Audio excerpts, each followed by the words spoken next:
everyone, and welcome to English Pod. My name is Marco. My name is Catherine, and today we have an upper intermediate level lesson.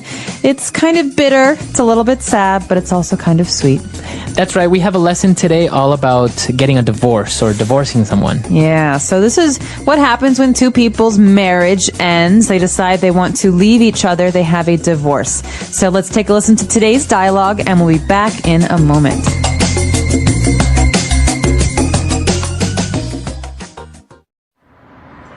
Joanne, let's not make this divorce any more acrimonious than it already is, okay? Let's just get down to business and start dividing this stuff up fairly so we can go our separate ways, alright? Fine with me. I just want to get this over with. It's important we make a clean break. I should have signed a prenup. What was that? Nothing? Anyway, you're right. There's no reason this has to be nasty. My lawyer tells me that you've accepted our alimony proposal and the division of property, as well as the custody agreement. I keep the cat and you get the dog. So that's done. Finally. Well, let's not go there, Joanne. Okay, so let's start with the record collection. I'll take the albums I contributed, and you can have your cheesy disco albums back. Fine, but I'm keeping the antique gramophone as my grandfather gave it to me. I believe that was a wedding present to both of us, Joanne, and you hardly ever use it. He's my grandfather, and he never really liked you anyway. Whatever. Alright, I'll concede the silly gramophone if you'll agree that I get the silver tea set. How typical. When are you ever going to use a silver tea set? Fine, I don't want to drag this out any more than necessary. What's next? What about these old photographs? Which ones? Let me have a look. Oh wow, look at that. That brings back memories. Remember that? Our trip to Italy. I remember that day. We were going to visit the Trevi Fountain, and we got caught in the rain. And you looked so adorable with your hair all wet. I had to take a picture of you standing there in that little alley, smiling and laughing in the rain. Oh, we really did have fun back then, didn't we? Oh, Joanne, are we making a big mistake? I know our relationship has been on the rocks for some time, but are you sure we can't reconcile and try again? I still love you. Oh, Jeff, I love you too! I'm so glad we didn't have to decide who keeps the motorcycle. The motorcycle? But that's mine! Alright, we're back. So now why don't we take a look at 6 key words on language takeaway. Language takeaway. Okay, Marco, this first word is what we call an SAT word. That means it's very difficult. It's so hard that many high school students in America study it before they go to college. Acrimonious. So the sentence starts off by saying, let's not make this divorce any more acrimonious than it already is. This divorce is very acrimonious, but let's not make it worse. Okay, so acrimonious would be Bitter. bitter, very complicated. Hard. So people emotional about it. You know, people, Joanne and Jeff, are getting a divorce. They're very angry at each other. So they're not having a peaceful divorce. This is the opposite. It's very bitter. It's very angry. Can you say this test is very acrimonious? No. Usually relationships are acrimonious. Okay. For example, ever since they had that big fight, Jeff and Joanne's relationship has been very acrimonious. Okay, awesome. So acrimonious, a very hard word there. As you say, many people study it to pass exams in order to go into college. So now you know. Now moving on, we have a very common legal term. When people are getting married, they want to sign sometimes a prenup. Yeah, you said it's common. You hear this a lot in movies and TV. Yeah, with celebrities. Yeah, you read about celebrities. So basically, a prenup is a short way of saying a prenuptial agreement. Nuptial means having to do with marriage. Right. So basically, if you sign a prenup, you are agreeing to certain conditions before you get married. That's right. It's a contract between future husband and future wife about what happens if they divorce. For example, I decided not to get a prenup with my fiance because I don't think we'll get divorced. But maybe he decided to get a prenup because in case they divorce, he wants to keep his car.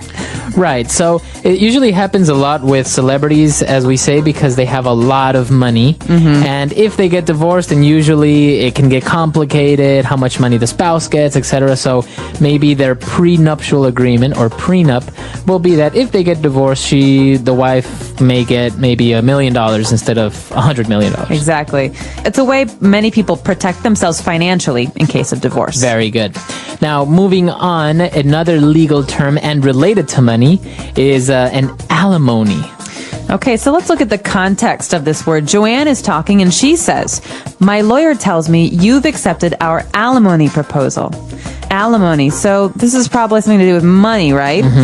So she said that her lawyer has proposed an alimony, and that's usually a settlement, an amount of money that you agree on when you get divorced. Right, so this is exactly it. In a divorce, this is how much money one person will pay the other. That's right. So if two people are married and when they get a divorce, their alimony may be the husband. If he's got a lot of money, he will pay an alimony of $500,000. Right. And so this is different from property, which is the next thing. Division of property means that you talk about who will receive the car, the house, things like that. Okay. Very good. So very complicated situations when you're getting divorced, prenups and alimony. But moving on, they were talking about custody as well. Custody of maybe children, maybe custody of their pets. That's right. So you talk about alimony. This is money. Property, which is things. But what about people and animals? This is called custody. I want custody. Custody means caring for something or looking after something. You could say the child is in the grandmother's custody. Okay, so in the care of the grandmother. That's right. So usually as well, when people get divorced, somebody gets custody of the children. Right. So he wants custody, but he doesn't have a job, so she will receive custody. You could say that. In this case, though, we're talking about custody of pets, animals. Right. In this case, it's animals, but it's actually true, right? People, when they get divorced, they may ask the court for custody of their pets. That's right. And sometimes custody is what makes a divorce extremely acrimonious. Yes. Who gets to keep the children? Who gets to keep the pets? Now, moving on and a little bit away from legal terms, they were dividing up their property and saying, well, I get to keep this, you get to keep that. And Joanne said, I'm keeping the antique gramophone as my grandfather gave it to me. So who cares about pets and money? I want the gramophone. Right. All right, so this is actually a word you don't hear very often anymore. It's an old thing, and that's what antique means, right? Antique is old. Right, so antique, this is an adjective here. It can also be a noun. An antique table, an antique gramophone, is something that's very old, like 100 years old or 150 years old. And a gramophone is one of those machines that you see in movies that play the old vinyl records and has like a big horn where the sound echoes. That's right. So in the 19th century, early 20th century, people didn't have CDs or MP3s or iPods. This is how they listened to music. So you usually have a hand crank. You have to turn the machine, and then the music will play, and you can dance and do whatever. Right. So that's a gramophone. Now moving on to our last word, Jeff said, you know what? Okay, fine. Keep the gramophone. All right. I'll concede the silly gramophone. So to concede. To concede means to give up an argument. Okay, so you give up, you give in, you say, all right, take it. That's exactly right. So in this case, the argument is who will receive the gramophone? They fight, they argue, and finally, Jeff says, I concede. Okay, I give up. You take it. And is it only for things, or can you also concede someone like you say somebody is right? You can say that, or an election. For example, there are two people who want to be president, and the vote is counted, and it's not clear who the president is, and one person says, fine, I concede. That means I give up, you win. Okay, very good. So to concede. All right, 6 key words there. They're very interesting, especially the legal terms. Very common, and it's very... It's very common and it's very useful for you to know next time you're watching maybe a movie or something related to this topic. Hopefully not the next time you're getting divorced. Right. But let's move on now to 4 key phrases that we have for everyone on Fluency Builder. Fluency Builder. Marco, let's get this over with. I'm tired. I want to go home. Let's get it over with. Come on, let's just do it and get it over with. All right, so this is our first phrase in Fluency Builder. To get this over with, or to get it over with. Okay, so let's take that as a phrase. And to get something over with means let's just finish it quickly. Let's stop delaying. That's right. This is a way to ask to finish something quickly or to stop something. So, for example, I have to go to the dentist later. Maybe I really don't want to go. I'll say to myself, let me just get this over with, and once it's done, I don't have to worry about it. Or maybe you have homework to do, and instead of doing it later, you're just like, okay, I'm going to do it now and just get it over with. All right, to get over with, to get something over with. Okay.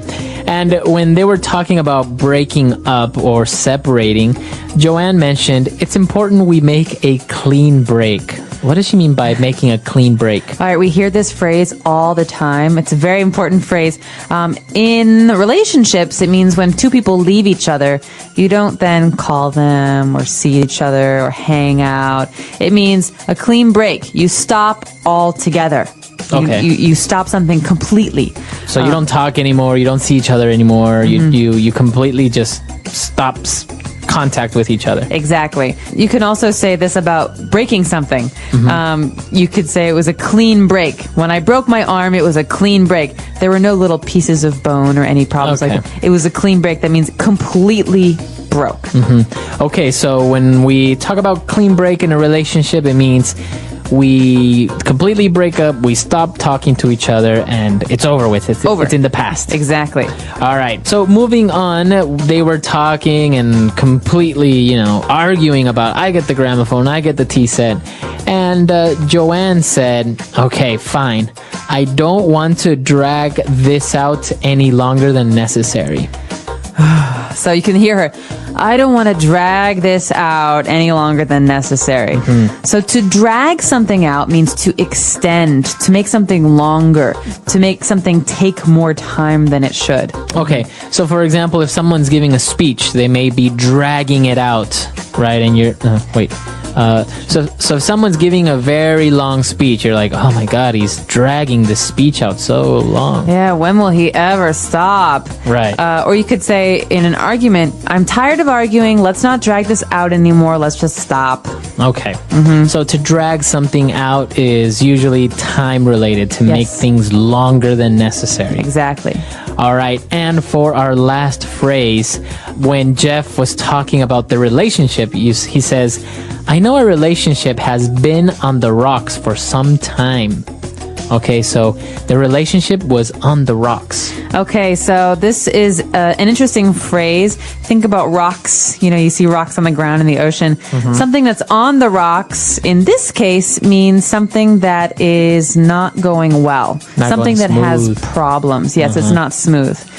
So when Jeff says our relationship has been on the rocks, he's saying we fight a lot. We have problems. It's not working. So if I say my company has been on the rocks recently, it means it's not doing very well. Business is not going well. Okay. So you can use this for different things. Now, obviously, you may have heard it before for drinks. You say scotch on the rocks. Right. That's different. Be careful. In that sentence, Marco's talking about ice. Right? Yeah. So that's different if you ask for a drink on the rocks. But if you describe yourself or your company or a relationship as being on the rocks, it means you're having a tough time. It's a bad situation. Okay. Exactly. So it's a very useful phrase. I think that's very native, very colloquial if you say something like this. Absolutely. It's a great phrase to use. I encourage you. I mean, I hope that your situation, your work, and your relationships are not on the rocks. But I do hope that when you're practicing speaking, you use this phrase a lot because it's really, really colloquial, like you say, Marco. Yeah, it's really good. So I think we've taken a look at a lot of phrases, a lot of vocab. Why don't we go back, listen to the dialogue for one last time.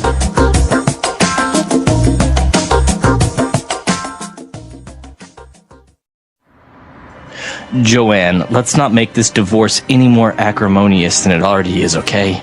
Let's just get down to business and start dividing this stuff up fairly so we can go our separate ways, alright? Fine with me. I just want to get this over with.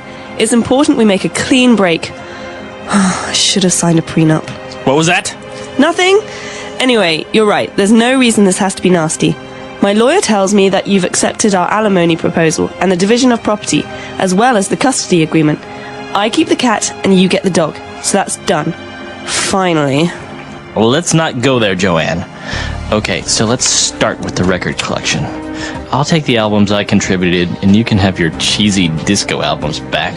Fine, but I'm keeping the antique gramophone as my grandfather gave it to me. I believe that was a wedding present to both of us, Joanne, and you hardly ever use it. He's my grandfather, and he never really liked you anyway.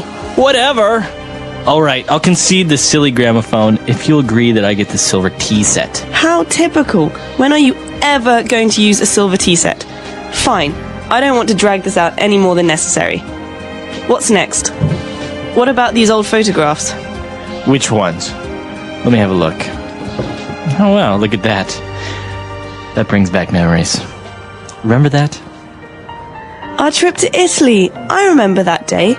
We were going to visit the Trevi Fountain, and we got caught in the rain. And you looked so adorable with your hair all wet. I had to take a picture of you standing there in that little alley, smiling and laughing in the rain. Oh, we really did have fun back then, didn't we? Oh, Joanne, are we making a big mistake? I know our relationship has been on the rocks for some time, but are you sure we can't reconcile and try again? I still love you. Oh, Jeff, I love you too. I'm so glad we didn't have to decide who keeps the motorcycle. The motorcycle? But that's mine!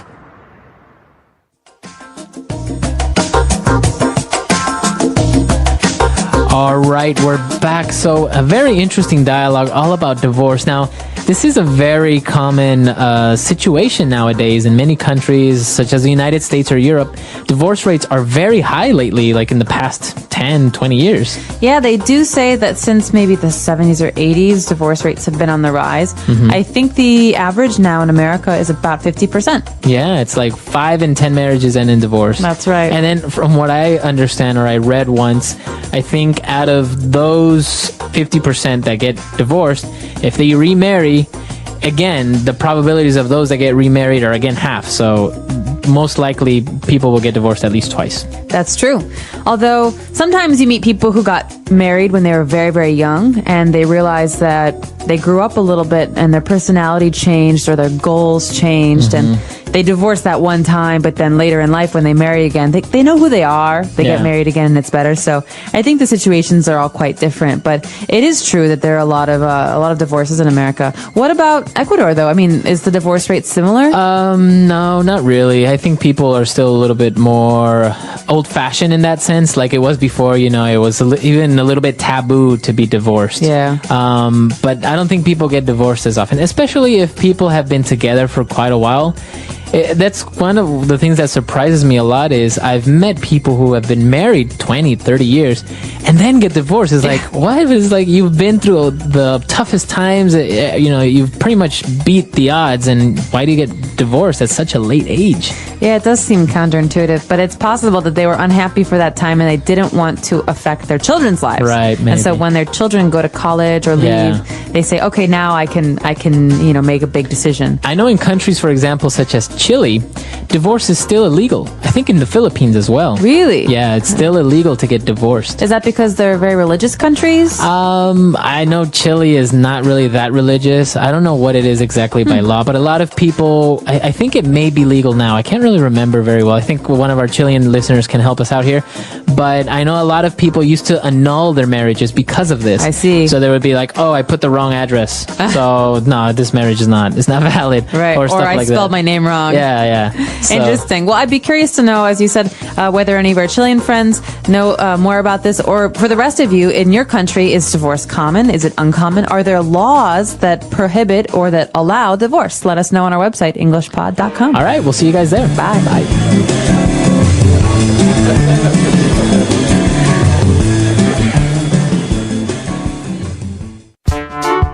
The English Pod Audio Review.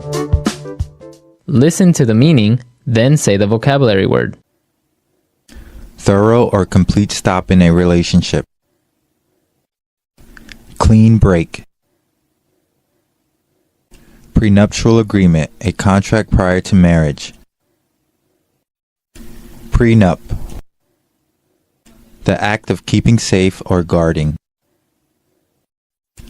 Custody. To acknowledge, often reluctantly, as being true. Concede. Proceed for an extended period of time. Drag this out. Set or keep apart in the relationship. Go our separate ways. Let's try that faster. To acknowledge, often reluctantly, as being true. Concede. Proceed for an extended period of time. Drag this out. Set or keep apart in the relationship. Go our separate ways. Prenuptial agreement, a contract prior to marriage. Prenup. Thorough or complete stop in a relationship. Clean break. The act of keeping safe or guarding. Custody. Now say the word and hear it in a sentence. Clean break.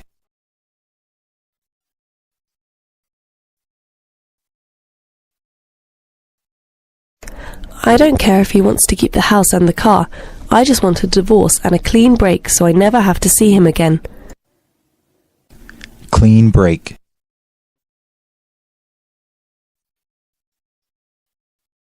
A clean break can only occur if both parties are financially independent. Clean break.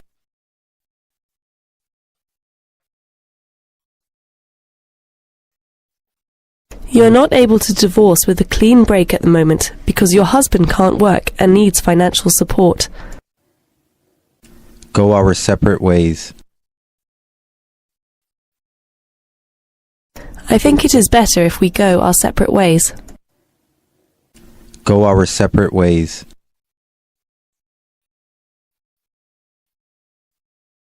They decided to end the relationship and go their separate ways. Go our separate ways. I proposed we go our separate ways, but she didn't want to. Custody.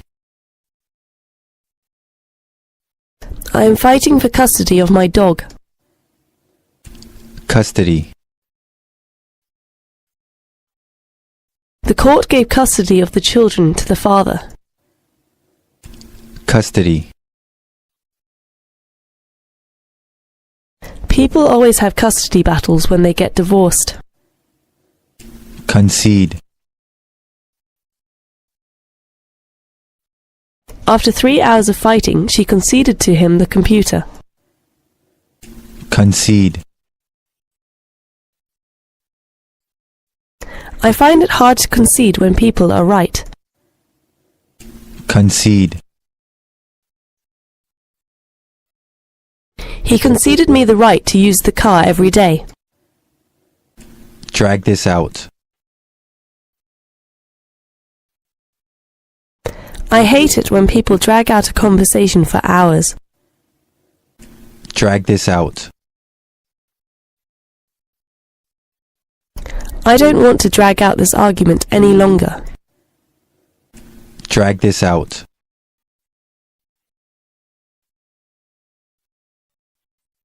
The weatherman said that this bad weather will drag out for another 3 days.